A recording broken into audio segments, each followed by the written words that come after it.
Hello! Today we're going to learn how to solve two-step equations.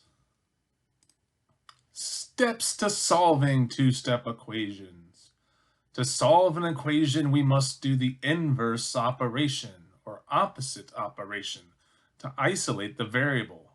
So we do the opposite operation to get the variable by itself. Step 1. We're going to eliminate the constant by adding or subtracting. The constant is the number by itself with no variable. Step 2. We're going to eliminate the coefficient by multiplying or dividing. The coefficient is the number with the variable, and we're going to get rid of that by multiplying or dividing. That's the steps to solve two-step equations. I have an equation here of 8x plus 31 equals 15. I want to solve this equation to get x by itself. So I want to get rid of this constant, the number without the variable, first. I see it's a plus 31. The opposite of a plus is a minus, so I'm going to do minus 31. And I have to do it to both sides to keep it equal. 31 minus 31, they cancel out and leave me with 8x on the left side. On the right side, I have 15 minus 31. And 15 minus 31 is negative 16. That is my first step. So now I can do my next step. I wanted to get x by itself. This is 8x. When a number is next to a variable, that means multiply. So I must divide by 8 to get those 8's to cancel out and leave me with x. And whatever I do to one side, I must do to the other side. Negative 8 divided by, or negative 16 divided by 8 will give me negative 2. And that is how we solve two-step equations. Here is an example for you to try on your own. We have 3x plus 13 equals negative 35. Pause the video and try on your own. Here is the answer. The answer is x equals negative 16. First I did minus 13 to both sides, and then I divided by 3, and that is how I got negative 16. Let's try another two-step equation. So I'm going to draw a line at my equal sign, and that's going to be my wall to separate my two sides. I want to get this variable by itself, so I'm going to get rid of the number without the variable first. I see this is a negative 3. The opposite of a negative 3 is a positive 3, or a plus 3. And I want to do that to both sides. I do that to cancel these 3's out, and leave me with n divided by 5 on the left side. Whatever I do to one side, I must do to the other side. Negative 7 plus 3 will give me negative 4. So then I can continue on to solve for my variable. I have n divided by 5, so I want to hit multiply by 5 to cancel those 5's out and leave me with n. And whatever I do to one side, I must do to the other side. Negative 4 times 5 is negative 20. So my answer is n equals negative 20. Here is an example you can do on your own. It is 7 plus n divided by 2 equals 4.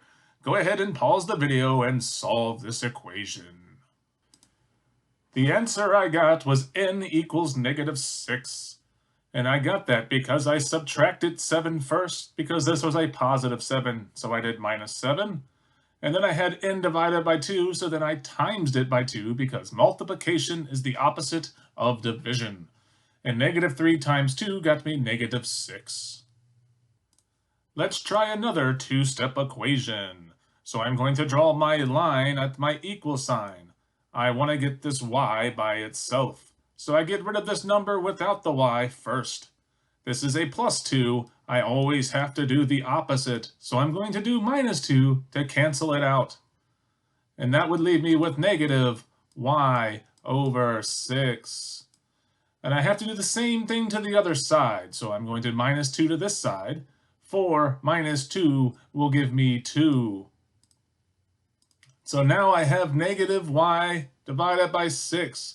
So I can get rid of this by multiplying, because the opposite of dividing is multiplying. I want to get rid of the negative and the 6, so I'm going to multiply it by -6 to cancel these out and leave me with y. Whatever I do to one side of my equation, I must do to the other side. 2 times -6 will give me -12. And my final answer is y equals -12.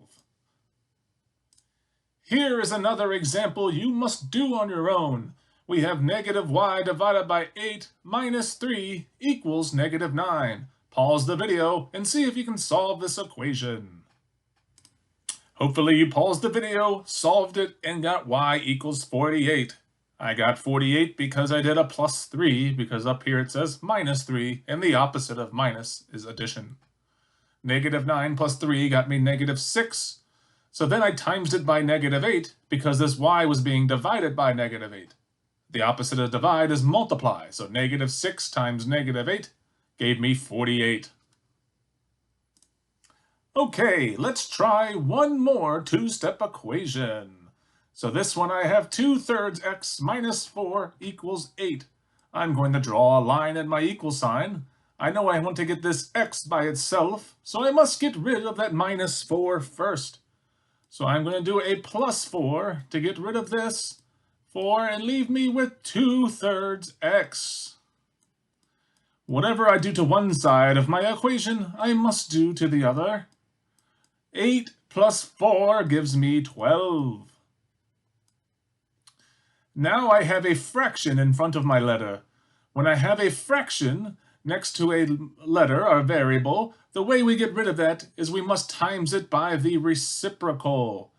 We must times by the reciprocal. And what that means is the bottom number now goes to the top. So the 3 will go on top.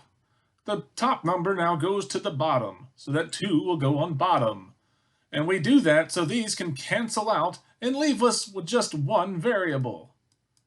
And whatever I do to one side of my equation, I must do to the other. So I will do 3/2 times 12. And 12 times 3/2 gives me 18. And that is my final answer. Remember, if you have a fraction attached to a letter, to get rid of that fraction, you must times by the reciprocal. And that means you flip the fraction and multiply. And you must do it to both sides. Here is a two-step equation with a fraction next to the variable. Please pause the video and see if you could solve for x. Hopefully you paused the video and solved the equation and came with x equals 36. So remember, I got this by, I did +8 first because this was a -8. The opposite of a minus is a plus. So then I had to get rid of that fraction, and you get rid of the fraction by timesing by the reciprocal. So you times by the flipped fraction. So instead of 2/3, I times 3/2. Those cancel out and got me x. And then I do the same thing to the other side. 24 times 3/2, it got me 36. You are now masters of solving two-step equations. You have done them in videos and on yourself, and by yourself yesterday in class. Continue to practice with these, and you'll be the best two-step equation solver of all time.